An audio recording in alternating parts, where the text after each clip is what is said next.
관점을 바꾸시고 다른 방향성으로 투자를 높은 수준의 전세 가격입니다. 위험성이 있습니다. 항상 강조합니다. 지금은 하락주기입니다. 하락주기. 이 아파트가 미래가치가 있는 아파트일까요? 과연? 부동산 고민 문자로 자세하게 보내주시면 추첨을 통해서 여러분들에게 월수금 정확한 해답으로 찾아뵙도록 하겠습니다. 뒷번호 3093님께서 보내주신 부동산 고민입니다. 안녕하세요 이경민 대표님. 저는 첫 주택 운정 푸르지오를 22년 바닥에 팔고 힘겨운 나날을 보내다가 23년 초 기회를 못 잡았습니다. 현재는 지축역 북한산 유보라 거주 1주택자입니다. 요즘 영상 열심히 보고 있습니다. 서울의 3억 초반 갭 투자처 중에 미래가치 있는 서울 구축 월계 한화 한진 그랑빌 25평과 경기 지축역 푸르지오 금매 9억 2천 중에 어느 신축이 나을까요? 도대체 모르겠습니다 라고 보내주셨네요. 전문가님 답변 부탁드리겠습니다. 네, 일단 답변부터 드리도록 하겠습니다. 지금 말씀 주신 두 아파트 전부 좋은 아파트이지만 지금 시기에 그 두 아파트 투자 매수하는 데 있어서는 저는 반대 의견을 드리고 싶습니다. 자, 지금 시기에는 반드시 다른 관점에서 접근을 해야 될 시기이기 때문에 관점을 바꾸시고 다른 방향성으로 투자를 계획하시는 쪽으로 의견을 드리고 싶습니다. 다시 한번 대면 상담 받으셔서 적절한 다시 계획과 전략을 세우시길 바라겠습니다. 두 번 다시 실패하지 않게 하기 위해선 다른 관점으로 제가 말씀을 해드리는 겁니다. 자, 지금 보고 계신 아파트는 고양시 지축역 센트럴 푸르지오 아파트를 보고 계시는데 5년차 정도 되는 신축 아파트로서 약 800여 세대로 구성되어 있는 아파트입니다. 자, 인접되어 있는 지역은 은평구 구파발 은평 뉴타운과 바로 인접되어 있는 지역이기 때문에 지역적 입지는 굉장히 좋은 입지에 위치하고 있는 아파트다라고 보여집니다. 자, 그리고 서울의 구축 아파트 약 20년 차 정도 되는 아파트고 3,000세대가 넘어가는 거의 매머드급 정도 되는 아파트입니다. 강북에서 3,000세대가 넘어가는 아파트 거의 찾아보기가 어려운데 이 석격 인근의 한진 하나그랑빌 아파트가 3,000세대가 넘습니다. 자, 여기 보시면 광운대역과 인접되어 있는 지역으로서 요 뒤에 있는 부지가 뭐 시멘트 물류센터 이 부지인데 여길 현대산업개발이 이제 앞으로 착공에 들어가서 광운 역세권 개발을 앞두고 있는 지역이다. 약 50만 평 정도 되는 굉장히 큰 부지이죠. 그리고 광운대역 쪽으로 GTX C 노선이 정차하기 때문에 거기에 따른 인접되어 있는 지역이 수혜지역으로 보여질 수 있다. 그래서 미래가치가 있는 한진 하나그랑빌 아파트 투자 어떠냐 이렇게 질문을 주셨는데 저는 좀 반대 의견을 드렸습니다. 자, 왜 반대 의견을 드렸는지 뒤에 판소를 통해 알려드리도록 하겠습니다. 자, 지금 경기도에 위치하고 있는 고양시 지축 센트럴 푸르지오 아파트를 보고 계신다라고 하셨습니다. 이 아파트 5년차 정도 된 신축 아파트, 그리고 평수는 기재하시지 않으셨는데 아마 30평을 보고 계시는 것으로 판단이 돼 보입니다. 자, 이 아파트의 전고점을 일단 살펴보면 전고점이 약 10억 정도 된 아파트다. 정상적으로 올라간 아파트입니다. 그리고 현재 급매물이 약 9억 2천에 나와 있다고 하셨습니다. 아마도 제가 봤을 때 중층 이상 고층 매물들을 보고 계시는 것으로 판단이 돼 보입니다. 또 전세 시세가 지금 현재 얼마 정도 되냐? 약 6억 정도 된다. 지금 이 6억 정도 시세라고 한다면 굉장히 높은 시세입니다. 아마 추후에 또다시 역전세도 발생될 소지가 있는 아파트다. 그래서 지금 현재 적정 전세 시세는 5억 초중반 정도의 시세이기 때문에 굉장히 좀 높은 수준의 전세 가격입니다. 위험성이 있습니다. 자, 투자 금액이 얼마 정도 들어가는 걸까요? 3억 2천 정도 들어간다. 자, 이걸 봤을 때 아마 지금 수중에 자본금이 약 3억 한 중반 정도 보유하고 있는 것으로 판단이 돼 보입니다. 자, 그리고 서울 아파트를 보고 계시는데 서울 노원구 월계동에 위치하고 있는 한진 하나 그랑빌 아파트를 보고 계신다라고 하셨습니다. 이 아파트는 20년 차 구축 아파트고 평수는 지금 20평대 보고 계신다라고 하셨습니다. 그래서 24평. 이 아파트의 정고점도 마찬가지 정상적으로 올라간 아파트다. 그래서 정고점이 9억 정도 나온다. 그리고 중층 이상의 금매 물건을 보게 되니까 금매가 한 8억 천에 나와 있습니다. 8억 천. 전세 시세는 적정 전세 시세인 4억 8천에 나와 있고, 투자 금액은 얼마 정도 들어갈까요? 투자 금액이 약 3억 3천 정도 들어간다. 자, 이러다 보니까 투자 금액도 비슷하고 또 가격 추세도 좀 비슷하고, 그리고 또 고민이 되는 게 경기도의 신축이냐 아니면 서울에 개발 이슈가 많은 구축이냐, 여기에 또 고민이 많이 계신다라고 하셨습니다. 자, 신축과 구축은, 신축을 입장에서 먼저 보면 구축에 비하면 현재 가치가 높은 아파트라고 판단할 수 있죠. 이렇게 현재 가치가 높은 아파트는 시장 흐름에 따라서 투자를 해야만 하는 아파트입니다. 자, 시장 흐름에 투자를 하기 위해서는 반드시 저점에 매수하셔야 된다. 저점에. 자, 예컨대 집값이, 우리가 투자를 계획하는 입장에서 시세 차익이 많이 나야 할 상황으로 가야 되니까 당연히 저점에 매수를 해야지만 시세 차익이 많이 날 수가 있겠죠. 그리고 상승하는 과정에서 추후에 다시 하락으로 전환이 된다면, 누군가가 만약에 고점 매수했다 그러면 고점에 확 물릴 가능성이 높을 겁니다. 그런 반면 저점 매수를 했다면 안정성이 어느 정도 담보되어 있겠죠. 자, 그런 반면에 월계 그랑빌 아파트는 구축 아파트입니다. 이런 구축 아파트는 미래 가치가 높은 아파트로 구분 지을 수 있겠죠. 지역 개발이 워낙 또 광범위하니 미래 가치가 있다라고 판단할 수 있는 겁니다. 이런 아파트는 시간에 투자해야 되는 겁니다. 시간에 투자. 그죠? 단기간 내에 뭐가 다 완성이 되지 않기 때문에 시간에 투자해야 되고, 그렇게 하기 위해서 투자 금액이 많이 들어가면 안 되겠죠. 그래서 적게 들어가야만 한다. 자, 그러면 현재 가치가 높은 신축 아파트를 봤을 때 저점에 매수하라고 제가 말씀을 드렸는데, 이 아파트 지금 현재 시세 금매의 정고점 금액을 보니 약 92% 정도 정고점까지 상승된 수치가 나온 거죠. 이게 만약에 정고점을 돌파하고 신고가가 계속 나올까? 우리가 2020년, 21년도처럼 폭발적 상승이 계속 나올 수 있을까? 그렇게 나오기 어렵습니다. 항상 강조합니다. 지금은 하락주기입니다. 하락주기. 하락주기에 상승 추세에 있다라고 계속 누차 강조합니다. 따라서 1차 저항선 구간인 정고점 대비 90%까지 오면 거래가 급감한다라고 제가 말씀을 많이 드렸었죠. 그래서 관망이 계속 지속된다. 그럼 누군가가 바보같이 또 정고점 그 이상 신고가에 매매할 수도 있습니다.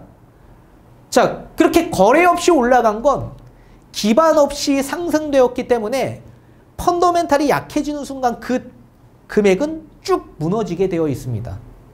따라서 1차 저항선인 90% 요 수준 이상 넘어가면 굉장히 위험성이 높아진다라고 보셔야 됩니다. 자, 따라서 추후에 다시 하락으로 만약에 전환이 된다면 이 금액에 거래 없는 상황에서 내가 한두 건의 거래를 이렇게 거래를 했습니다. 근데 만약에 집값이 또다시 떨어집니다. 그럼 우리는 고점 아닌 고점에 물릴 가능성이 매우 높아지겠죠. 그러면 여러 가지 위기가 또 계속 발생될 소지가 있기 때문에 안정성을 담보하기 위해서는 저점 매수를 고려해야만 한다. 근데 저점 매수가 아니죠. 월계동도 마찬가지입니다. 요 지금 금매 물건 거의 90% 정도 정고점에 상승된 수치에 우리가 매수하는 거죠. 위험성이 다분히 존재한다. 그리고 그랑빌 아파트는 미래 가치가 있다. 그렇게 생각하고 있기 때문에 이 아파트를 보고 있는 거다라고 말씀을 해주셨는데, 이 아파트가 미래 가치가 있는 아파트일까요, 과연? 자, 쉽게 예를 들면 우리 80세, 90세 되시는 어르신이 계십니다. 근데 그 어르신 입장에서 본다면 예전 과거와 지금과 비교해 봤을 때 세상의 기술이 발달되고 또 여러 가지의 발달과 발전으로 인해서 살아가기가 굉장히 수월해지고 좋아졌죠. 그러니까 세상이 엄청나게 바뀌어서 삶의 질이 높아졌긴 했지만 정작 본인의 건강이 만약에 쇠퇴해진다면, 본인의 질병으로 인해서 몸이 약해진다면 과연 그분 입장에서 바라봤을 땐 좋을까요? 굉장히 좋지 않겠죠. 아무리 세상이 발전되고 발달된다라고 하더라도 본인이 그 세상에 삶을 누리기 위해선 건강해야만 하겠죠. 마찬가지입니다. 요 그랑빌 아파트도 주변에 지금 이제 그 3표 시멘트 철거됐고 물류센터 지금 철거 중에 있습니다. 현대산업개발이 이제 공사 착수에 들어갈 텐데 그 주변이 추후에 좋아지고 또 GTX-C가 또 광운대역 인접되어 있는 지역에 들어오고 너무나도 살기 좋아지지만 정작 이 아파트의 가치를 봤을 때 본연의 가치가 좋아야만 하는데 이 아파트의 본연의 가치가 좋은 아파트라고 판단할 수 있을까요? 이 아파트는 지금 재건축은 뭐 추진할 수도 있겠죠. 근데 사업성이 없기 때문에 추진해도 사실은 중간에 멈춰질 가능성이 매우 높아질 겁니다. 당연히 재건축은커녕 리모델링 또한 되기도 어려울 겁니다. 3000세대가 넘어가는 이 대단지에 동의를 얻기가 얼마나 힘들겠습니까? 그래서 이 아파트의 가치를 봤을 때 장기적 가치를 봤을 때 본연의 가치는 좋지 않다. 주변의 가치는 높아지더라도 본연의 가치가 높지 않다 보니 사실은 그렇게 미래 가치가 높다라고 판단하기가 어려운 겁니다. 따라서 현재 가치, 미래 가치에 부합되는 아파트를 비교해 봤을 때 지금 현재 가치에 있는 이 신축 같은 경우에도 저점 매수를 해야 되는데 거의 고점에 매수하는 거고 또 미래 가치가 있는 건 주변의 환경이 바뀌어지는 거고 변모하는 거지 본연이 바뀌고 변모하는 건 아니죠. 따라서 가치적 판단을 봤을 때 그렇게 썩 좋은 편은 아니다. 그래서 저는 지금 시기에서는 이 두 아파트 매수하는 거는 좀 반대 의견을 드리는 겁니다. 자, 그렇다면 어떤 방향이 있을 수 있을까요? 지금 우리 A 지축에 거주하고 계신다라고 하셨습니다. 아파트에 1주택자입니다. 차라리 저는 플러스 B와 요 C라는 요 두 주택 두 채를 매수하는 방향으로 좀 추천을 드리고 싶은데 이 두 채는 신축으로 된 다세대 주택을 보시는 게 저는 좋다라고 판단이 돼 보입니다. 이 다세대 주택 가운데서는 정비 사업에 지정된 곳을 보셔야 된다. 지정된 곳.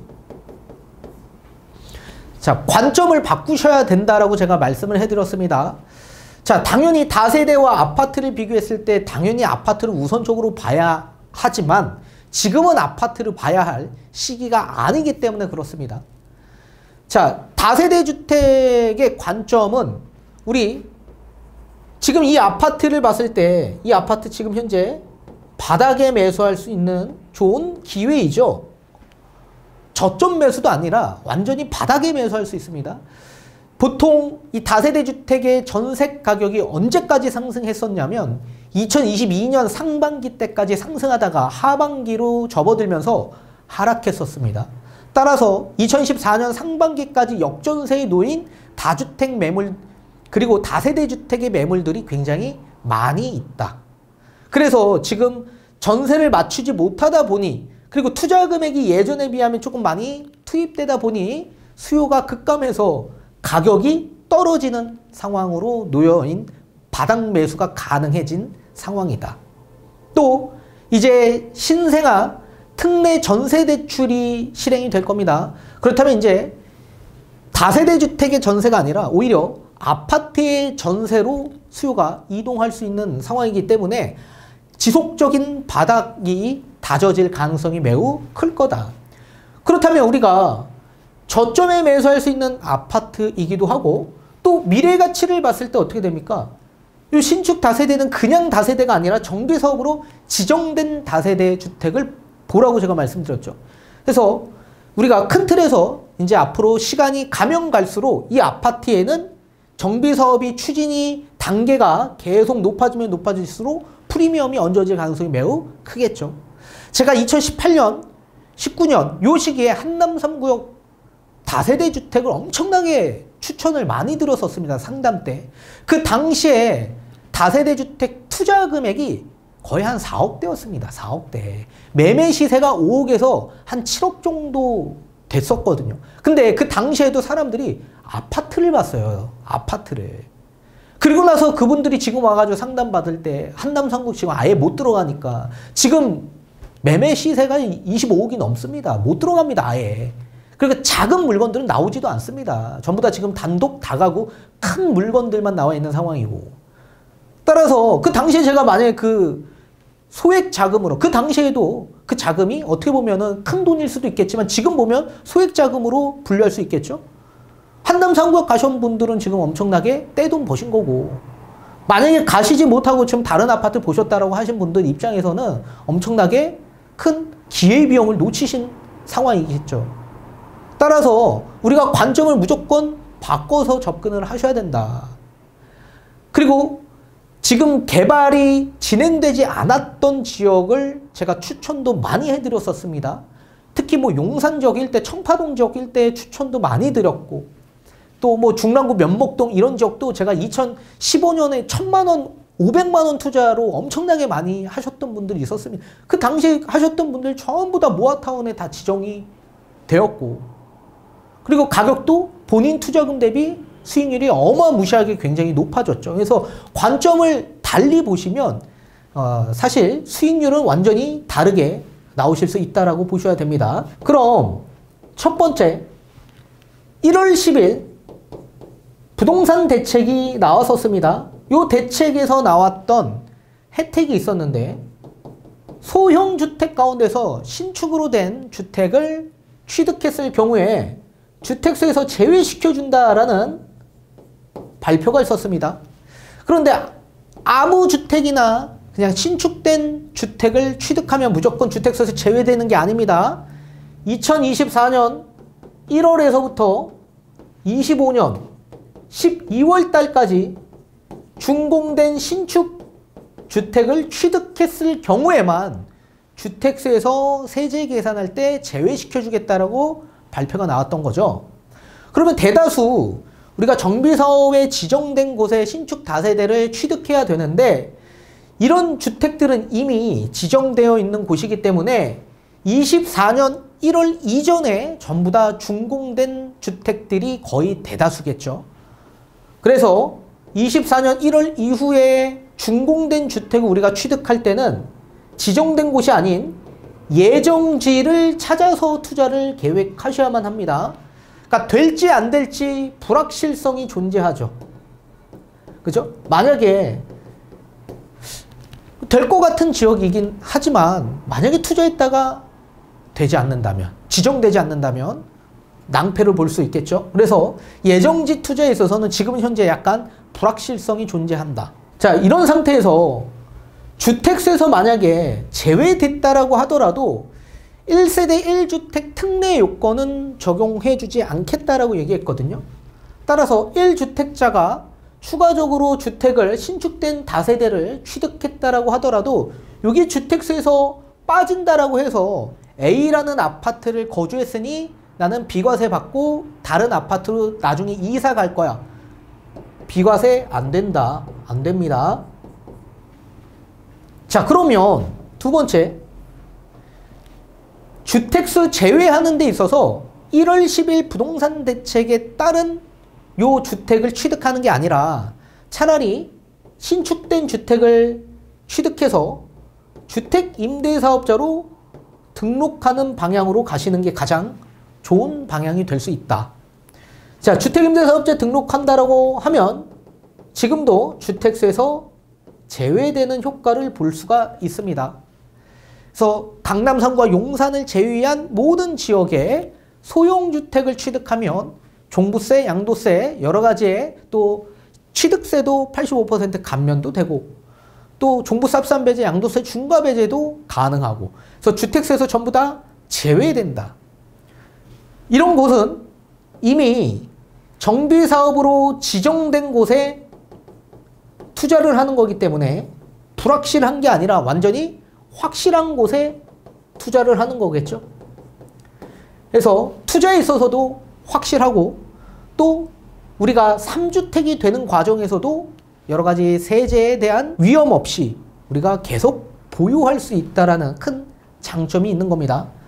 또한 A 아파트를 나중에 비과세 받고 매도를 계획한다라고 한다면 요 1번 사항에서는 비과세가 안 되지만 요 2번 사항에서는 거주택 비과세 특례 혜택으로 비과세가 가능하다. 그래서 2번 사항이 훨씬 더 유리할 수 있겠죠. 또 여기에 임대사업자죠. 주택임대사업자 단기로 6년짜리가 나온다라고 이미 발표가 나왔었죠. 그래서 10년짜리지만 지금은 6년짜리로 우리가 단축되는 효과도 볼 수 있다. 자, 그러면 우리는 바닥에 매수하고 또 이 아파트는 나중에 이 주택은 뭐가 되는 겁니까? 신축 아파트가 되는 상품이 되는 거죠. 우리가 아파트가 될 때까지 무조건 뭐 계속 보유하시는 분들도 있을 수 있겠지만 중간에 프리미엄 받고 팔 수도 있는 겁니다. 그죠? 그래서 그런 입장에서 우리가 바라봤을 땐 단기적인 차익 실현도 가능할 수 있고 또 장기적으로 본다면 서울에 신축 아파트가 될 만한 소지 두 채를 보유하는 거고 또 바닥에 매수하는 거기 때문에 훨씬 더 이점이 많아질 수 있다라는 얘기입니다. 그래서 주변 환경이 좋아지는 게 아니라 본연의 가치가 좋아져야만 한다. 잊지 않으셔야 되고 다시 한번 대면 상담 받으셔서 적절하게 투자 전략 다시 한번 세우시기 바라겠습니다.